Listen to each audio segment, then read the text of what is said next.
दिग्विजय काय हे? तुझ्यासारख्या मुलाला आम्हाला हे समजावून सांगावं लागतं?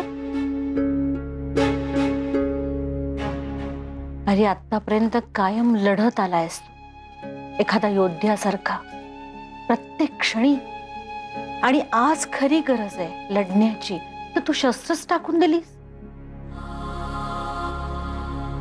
नाही दिग्विजय, आम्हाला काही हे आवडलेलं नाही. हे बरोबर नाही करत आहेस तू. मामा मामा प्लीज असं बोलू नका. मला मला खरंच खूप भीती वाटत होती. त्या लॅब मध्ये मी जेव्हा गेलो होतो ना टेस्ट करण्यासाठी, तर मला मला गुदमरल्यासारखं वाटत होतं मामा. मला श्वास घ्यायला त्रास होत होता. हो मला खरंच खूप भीती वाटते, म्हणून मी या ऑपरेशन साठी नाही म्हणत होतो.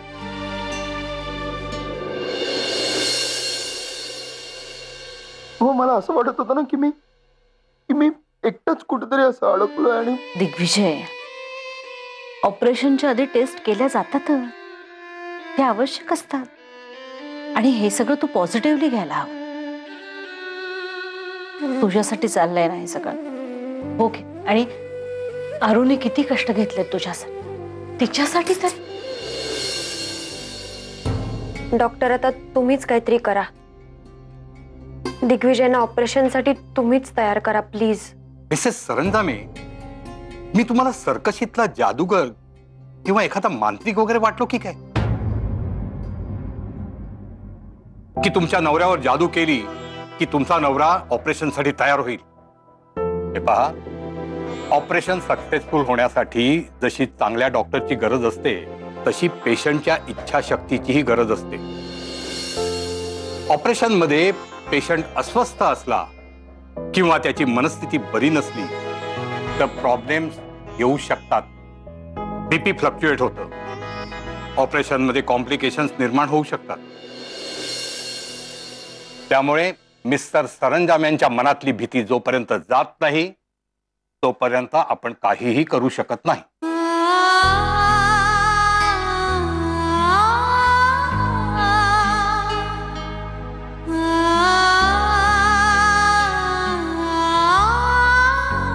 ठीक आहे डॉक्टर, दिग्विजयचं ऑपरेशन होणार, उद्याच होणार आणि सक्सेसफुल पण होणार. Thank you so much. मी नंतर येऊन भेटते तुम्हाला.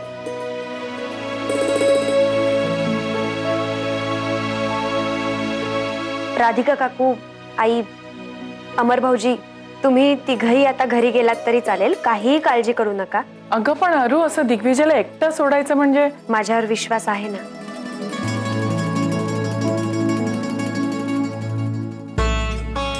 ठीक आहे अरू. दिग्विजय, काळजी घे. अरुंधती काही लागलं तर आम्हाला कळव. अमर, दिग्विजयच्या ऑपरेशन बद्दल मीडियावाल्यांना काहीही कळता कामा नये, नाही तर इथे येऊन गोंधळ घालतील ते. ठीक आहे मामा. येऊ आम्ही?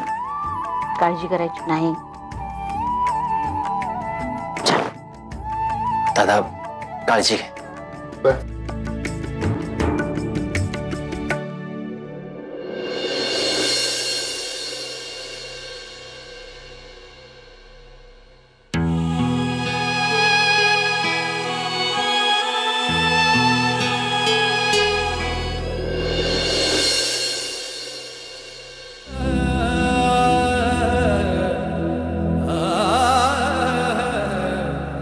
दाजी, मी सगळं सहन करू शकते, पण तुम्हाला तुटताना नाही बघू शकत. दाजी, तुम्ही तुटलात तर कसं चालेल?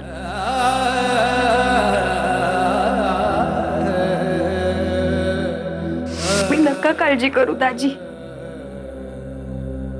मी जाणार आहे, पण इथल्या सगळ्या गोष्टी व्यवस्थित करूनच. दाजी, माझ्याकडे वेळ कमी आणि कामं जास्ती आहे. दाजी, मला वचन द्या, शेवटचं वचन म्हणा हवं तर, पण या आजाराबद्दल कोणाला काही कळता कामा नये.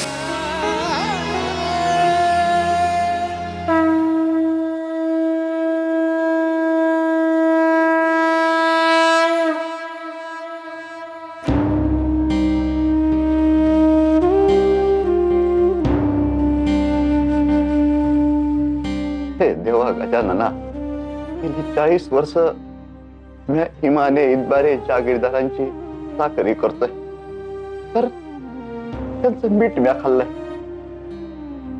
ज्या ज्या वेळेला म्या तुझ्या समोर हात जोडून उभा राहिलो त्या वेळेला मी माझ्या स्वतःसाठी काय मी मागितलं नाही. आज एक मागलं मागतोय. माझ्या नशिबात जेवढी सुख असतील ती माझ्या अरुताईला दे. तेव्हा तिचं मन लई मोठं आहे. तिला हे समजा सहन करण्याची ताकद दे. तिच्या समोर येणाऱ्या दुःखाशी तिला एकट्यानं लढण्याची ताकद दे. माझ्या अरुताईचं रक्षण कर रे देवा. तर तिच्या पाठीशी सतत उभा राहा. दुसरं काय बी नको मला, काय बी नको. चला दिग्विजय, आपल्याला जायचंय. जायचं कुठे? मी सांगते ना, फक्त चला माझ्या बरोबर. माझ्यावर विश्वास आहे ना? मग चला. पण चला, उठा. कुठे नेते? या, चला चला पटकन. माझी चप्पल कुठे आहे? आहे इकडेच आहे. हा, कुठे जायचं अरू? मला आधी सांगशील का तू व्यवस्थित? अरू हळू ना. अरू मला सांगशील का तू कुठे? अरू एक मिनिट थांब. मला सांगशील का कुठे जातोय आपण? फार्म हाऊसवर. फार्म हाऊसवर कशाला? ते तिथे गेल्यावर कळेल. आता चला. अरू असं नको. चला. अरू मला सांग ना, फार्म हाऊसवर कशा?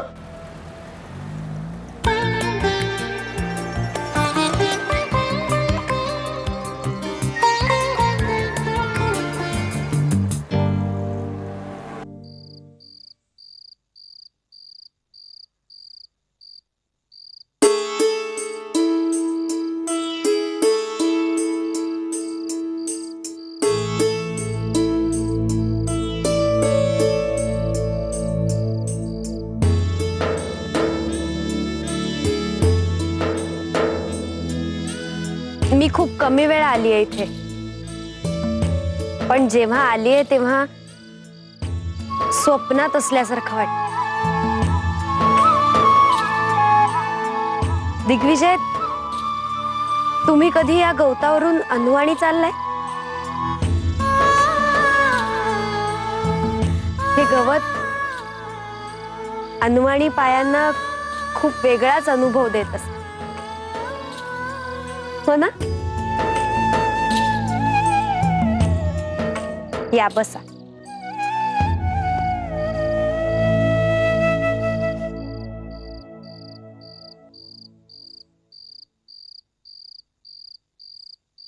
दिग्विजय, नीट ऐकलत तर तुमच्या लक्षात येईल. हा जो समुद्राचा आवाज आहे ना, हा गोंधळ नाहीये, संगीत आहे. खूप छान आणि वेगळं वाटतंय ना तुम्हाला? वाटतंय अरू, पण मला प्लीज सांगशील का आपण का आलो इथे? म्हणजे ते सांगते, पण त्याआधी एक गोष्ट जाणून घ्यायची आहे मला. काय? त्या दिवशी मी घरी नव्हते तेव्हा तुम्ही, म्हणजे तुम्हाला खरंच असं वाटत होतं की मी कुठेतरी हरवली आहे. तुम्ही इतके धडपडत होतात मी कुठे आहे हे जाणून घेण्यासाठी. सांगा ना दिग्विजय, काय वाटलं होतं तुम्हाला त्या क्षणी? अरू काय वाटलं होतं? अरू मी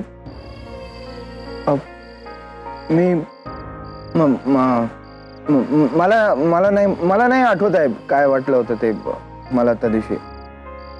आणि हे बघ, जे काही वाटलं होतं ना ते त्या दिवसापुरतंच वाटलेलं. त्यामुळे प्लीज डोंट मिसअंडरस्टँड. एक सेकंड, तू हे मला का अरू तुला तुझा पुन्हा मला असं सोडून जायचा विचार नाहीये ना मनात? अरू प्लीज मला आत्ताच सांग ना. मी विजय, मला खरंच तुमच्या तोंडून ऐकायचंय. सांगा ना, काय वाटलं होतं तेव्हा? तुम्ही मला जर का हे सांगितलं तर मी तुम्हाला सांगेन की मी तुम्हाला इथे का आणलं ते. चालेल?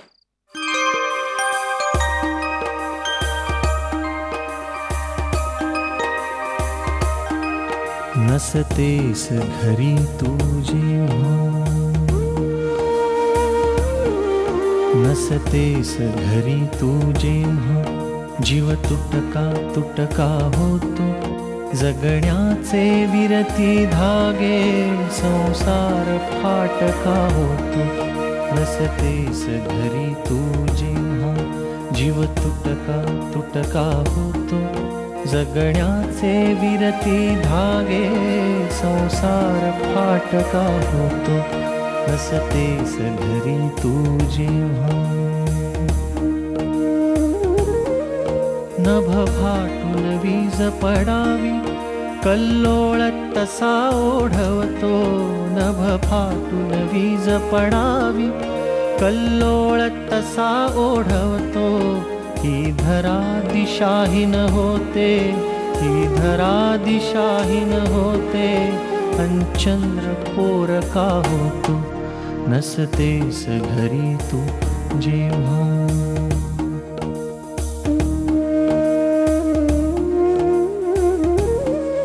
येतात उन्हे दाराशी, हिरमुसून जाती मागे. येतात उन्हे दाराशी, हिरमुसून जाती मागे. खिडकीशी थबकून वारा, खिडकीशी थबकून वारा, खिडकीशी थबकून वारा, तव गंधा वाचून जातो. नसतेस घरी तू जेव्हा, जीव तुटका होतो, जगण्याचे विरती धागे, संसार फाटका होतो. नसतेस घरी तू जेव्हा.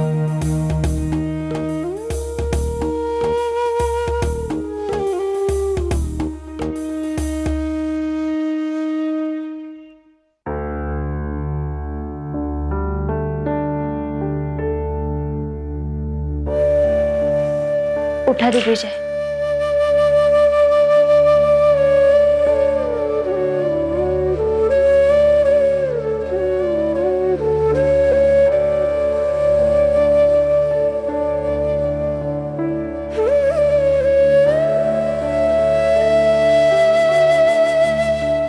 दिग्विजय, उद्या तुमचं ऑपरेशन आहे. उद्यापासून तुमच्या नवीन आयुष्याला सुरुवात होणार आहे. आणि म्हणून आजचा एकच दिवस आहे, एकच दिवस. आणि या एका दिवसात तुम्ही तुमची सगळी दुःख, सगळी भीती विसरून जा. तो हॉस्पिटलच्या औषधांचा दर्प, ते हॉस्पिटल, ऑपरेशन, सगळं विसरून जा. हा रातराणीचा सुगंध आठवा, समुद्राच्या लाटांचा आवाज आठवा, समुद्रावरच्या ओल्या वाळूचा स्पर्श आठवा. हे सगळं तुमच्या मनात साठवून ठेवा. दिग्विजय, ही रात्र तुमच्या आयुष्यात सगळ्या सुखाच्या आठवणी जपून ठेवणारी रात्र आहे. तुमच्या मनात कसलीही भीती नसायला हवी. असायला हवं फक्त प्रेम. पारू, एक सांगू? मला मला माझ्या मनातल्या अरुंधतीचं चित्र काढायचं आहे. उद्या जेव्हा मला दिसायला लागेल ना, तेव्हा माझ्या मनातली अरुंधती माझ्या समोर असली पाहिजे.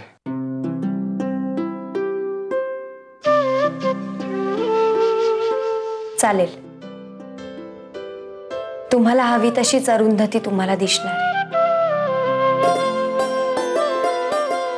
कशी दिसायला हवी तुमची अरुंधती? जेव्हा पहिल्यांदा अरुंधतीला बघेल ना तेव्हा तेव्हा ती लाल साडीत असली पाहिजे, केसात छान मोगऱ्याचा गजरा असला पाहिजे,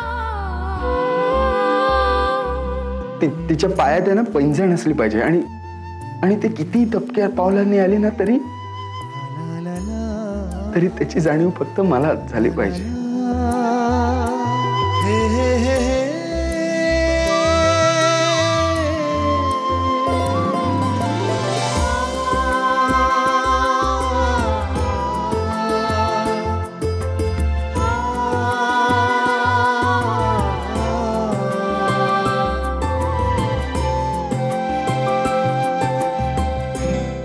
दिग्विजय परत आल्यानंतर त्याच्याबरोबर आपलंही नवीन आयुष्य सुरू होणार आहे. आत्ताच हातपाय गाळू नकोस.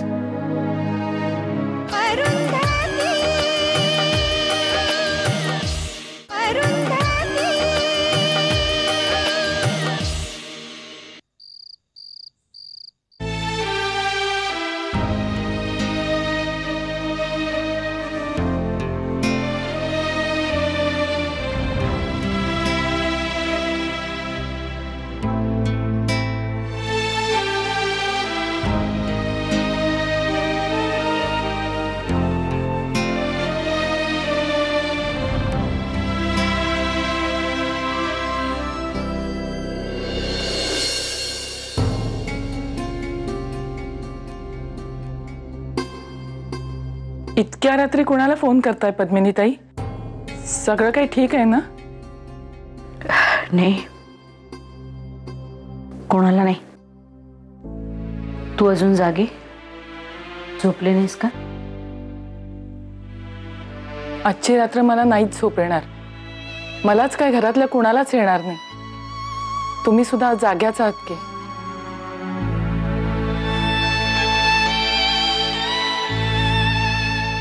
आजची रात्र काळोखाची की पौर्णिमेची काही कळतच नाहीये. माझ्या मनात तर शंकेची पाळ सारखी चुकचुकते.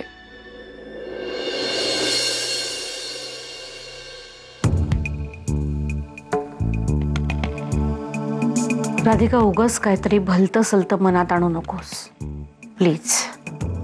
आपल्यालाच आता सांभाळून घ्यायला हवं सगळं.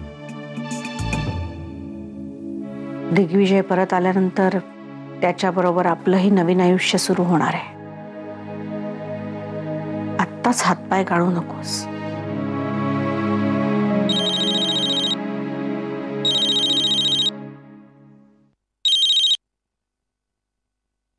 हॅलो. हो, आम्हीच फोन केला होता पण नंतर कट केला. म्हटलं खूप उशीर झालाय, उगाच तुझी झोपमोड व्हायला नको. एनिवे, उद्या सकाळी लवकर हॉस्पिटलमध्ये जायचं आहे, तिकडेच बोलूया. बाय. इतक्या रात्री कोणाचा फोन होता? कोणाचा असेल अंदाज बांधून बघ. अरुंधती? अरुंधतीचाच फोन होता. जा राधिका, झोप आता, खूप उशीर झालाय. सकाळी लवकर जायचं आपल्याला हॉस्पिटलमध्ये. हो, तुम्ही पण झोपा. विनाकारण काळजी नका करत बसू.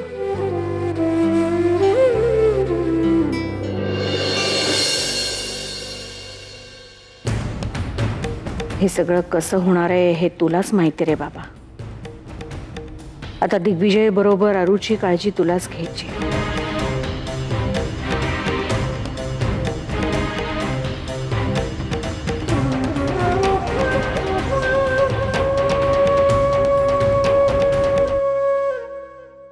खरंच विश्वास आहे का ग देवावर? विश्वासामुळे जग साकारता येतं. आहे माझा विश्वास.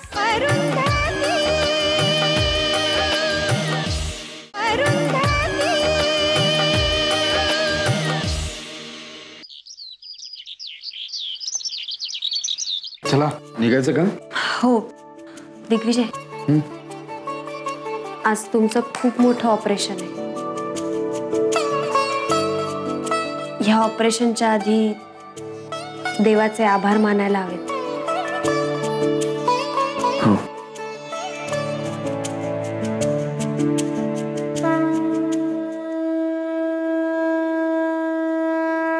देवा, आत्तापर्यंत आम्हाला साथ दिलीस, यापुढेही दे.